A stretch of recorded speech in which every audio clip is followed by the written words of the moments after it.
Exercise 31. This is after learning about the range function. Write a program that prints the numbers from 1 to 10 using a for loop. This is pretty straightforward. So, for num in range.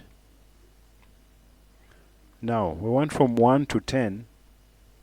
So, we specify the start number is 1 and the end number is 11 because the range function ends at the number before the one specified. So, print num. And that's it. If we run that, it prints 1 to 10. Thank you for watching. See you in the next exercise. Sign up for one-on-one Python lessons at owendevs.com.